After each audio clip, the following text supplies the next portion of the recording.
Et bonjour, comment vous allez? J'espère que vous allez bien. Bon ben, ce jour on va parler dans notre ensemble du mariage.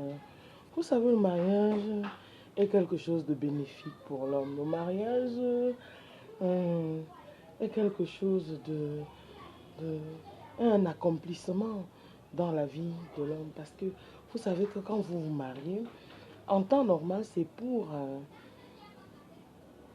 c'est pour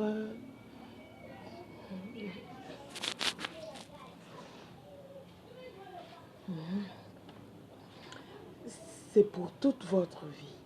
En temps normal, dans le mariage, on n'avait pas prévu le divorce. On avait prévu que vous vous mariez et vous vous mariez pour le restant de vos jours avec votre dulciné. Vous finissez votre vie ensemble.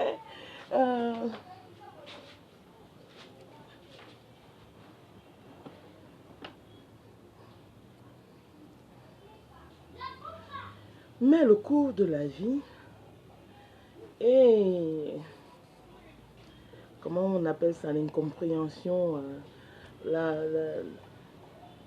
Les gens se séparent parfois pour parce que vraiment, peut-être, ils ne sentent plus qu'il y a les sentiments entre eux. Ils décident en commun accord de se séparer. Or, ils peuvent rester ensemble et supporter et ça va passer. Ça finit souvent et toujours par passer. Mais bon, parfois, peut-être parfois la séparation aussi peut être une solution quand vous ne vous entendez plus, quand vous sentez que les choses ne vont plus bien. Bon, ben, ce soir, nous parlerons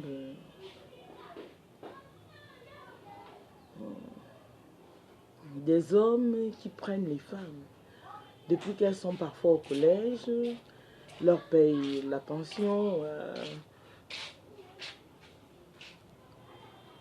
s'occupent de leur éducation et font d'elles, les femmes arrivent parfois.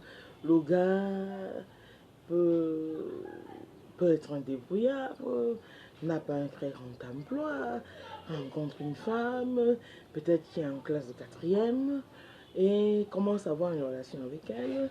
En classe de troisième, commence à payer sa scolarité et continue on va appeler ça sa débrouillardise et s'occupe d'elle. Et la fille va à l'école, réussit à avoir le bac, continue à rester avec le garçon, à la licence, à le master 1, à le master 2, réussit jusqu'à avoir un doctorat avec le même garçon, puis trouve un emploi. Bon, maintenant dans son cercle, dans son champ relationnel qui a changé, elle rencontre des gens, distingués, des gentlemen. Elle rencontre les gens qui sont comme elle, qui ont fait de longues études. Et les gens commencent à lui faire des avances. Les gens commencent, parce que maintenant elle a un bagage, elle a un produit fini. Les gens commencent à lui faire des avances à gauche, à droite. Et à un moment donné, bon, prenons que le gars l'a prise. Il a épousé certainement après le bac qu'elle avait accepté. Et maintenant, elle se rend compte qu'elle a une tête pleine et que, bon ben,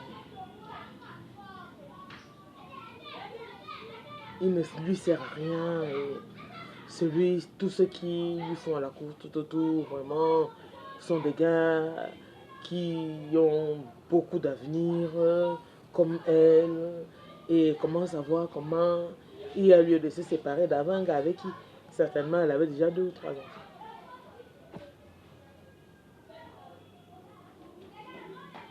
La vie, parfois, nous porte là où on s'y attend le moins. Quand tu es une femme et que c'est un homme qui s'est occupé de toi, il ne te dérange même pas. Tu es allé à l'école, il a toujours payé, il t'a pris en charge. Et il t'aime. Il ne t'a pas pris en charge parce qu'il ne t'aime pas, parce qu'il t'aime. Et il n'était pas marié, il était célibataire. Et il t'a aimé véritablement de tout son cœur. Et maintenant, il t'a mise dans sa maison. Et dans sa débrouillardise, il a quand même réussi à vous construire une jolie petite maison où vous vivez, lui et toi, vous viviez en parfaite harmonie jusqu'à ce que quelqu'un vienne commencer à te secouer, toi la femme, euh, les émotions dans la poitrine. Ça veut dire que quelqu'un passe, on peut appeler ça le coup de foudre, qui ne dure que l'instant, dure pas très longtemps, et puis ça s'estompe. C'est bien beau. Un homme avec qui on peut partager les mêmes idées. C'est très beau. Un homme avec qui on peut parler intellectuellement et se comprendre. C'est très beau. Mais depuis la quatrième, le débrouillard était quand même là. Et t'as compris. Jusqu'au doctorat. Et vous avez même des enfants et tu es son épouse. Quand ça t'arrive, tu es une femme. Quand un homme te bouscule, et tu commences à penser que vraiment, euh, ce gars-là, tu as envie de tout abandonner et de fermer, tourner, claquer la porte et de partir vers d'autres horizons.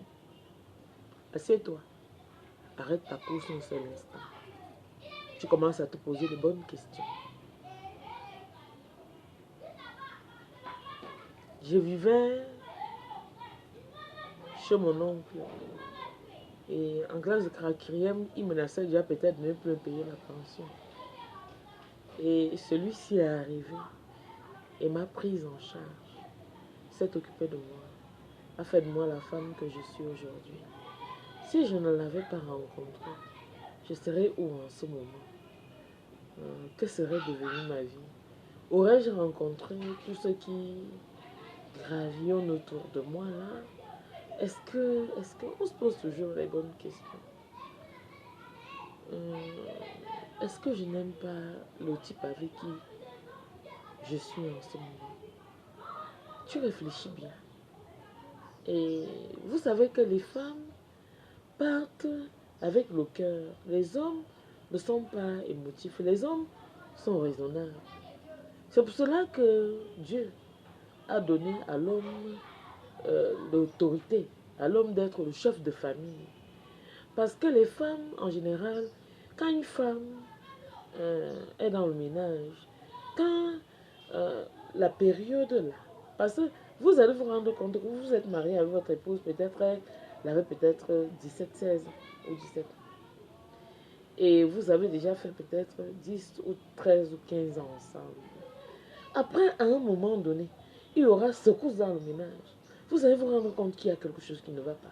Tout ça, il y a un homme qui est en train de vouloir là, déranger dehors. Mais comme il y a souvent des hommes qui sont très forts, il réussit à rééquilibrer les choses, il remet sa femme où elle doit se positionner et le reste, on n'en parle pas. Donc, ça veut dire que pendant que tu es donc là, comme tu es là, le gars là, ça va, tu réfléchis. Et à un moment, qu'est-ce que tu fais? Tu décides de ne pas être émotive. Parce que les femmes sont très sentimentales. Les femmes, on les prend beaucoup plus par les émotions. Les femmes aiment rapidement, alors qu'un homme peut avoir 1 milliard de maîtresses. Ça veut dire qu'il a une maîtresse ici, il a une maîtresse là. Ne venez pas.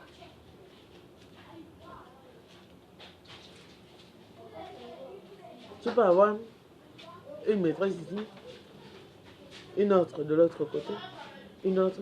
Il peut avoir les maîtresses partout là. Et il a son épouse chez lui. Et il gère bien son ménage sans parfois que tu ne te rendes même pas compte de quelque chose. Parce qu'il y a des hommes comme ça, hein, des hommes très forts. Il a son épouse chez lui, et il a ses maîtresses dehors. Son épouse ne se rend même pas compte que le gars là est comme ça. Mais une femme qui est déjà mariée, dès qu'un homme commence à lui tourner tout autour, le mari est au courant. Pas parce que le mari la soupçonnait. Le mari, lui, ne voulait même pas connaître quelque chose. C'est elle seule qui a ses antennes sur sa tête qui ont commencé à se lever. Pim-pom, ça commence à faire comme le sapeur-pompier. Pim-pom. Et puis, le mari seul se retourne et commence à la regarder. Et demande comment. Dans son cœur, qu'est-ce qui lui arrive? Elle est un genre là. Tu connais les chenilles qu'on appelle le mignette qui fait seulement comme ça. C'est comme ça qu'elle est. Elle bouge seulement comme ça là. Le mari comprend qu'il y a quelque chose qui ne va pas. Il se dit, mais qu'est-ce qui ne va pas chez la femme-ci? Lui qui ne prenait jamais le numéro de téléphone, le portable de son épouse. Le voilà, dans le portable de son épouse. Et dès que le gars est dans le portable de son épouse, il lit des choses qu'il n'avait ni soupçonné, ni imaginé. Et il ne fait pas ça quand elle est là. Il attend peut-être qu'elle est partie se laver, et tout un tas de choses comme ça.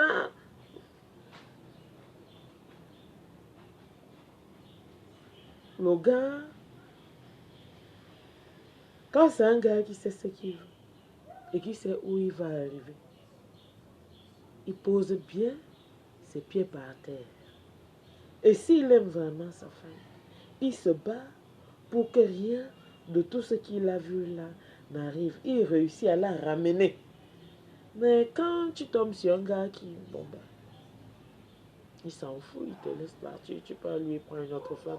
Il continue simplement son chemin avec. Mais ce que moi je veux ressortir ici, je veux ressortir que quand un homme t'a rencontré, tu étais jeune, vous savez, nos parents, je reviens toujours à nos parents parce que nos parents partant en mariage, ils avaient 14 ans, 15 ans, 16 ans. Elles étaient parfois très petites. Et quand ils arrivaient en mariage, on les envoie au Sixa. Pour ceux qui ont connu le Sixa, le Sixa c'était chez les catholiques où on apprenait aux femmes à, comment vous appelez ça, à apprendre à respecter son mari, à être soumise à son mari. On leur apprenait à nouer les cravates, à faire beaucoup de choses au Sixa là-bas. Donc quand elles venaient, c'était petites là, c'est comme ça qu'on les entraînait. Vous voyez que nos mamans étaient des femmes dans notre bord. C'était difficile à leur époque de trouver qu'une femme a divorcé. C'était difficile de trouver qu'une femme a quitté son mari pour aller se remarier ailleurs.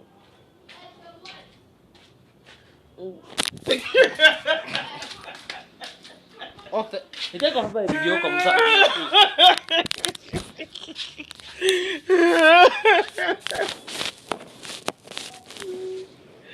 Bon ben, c'était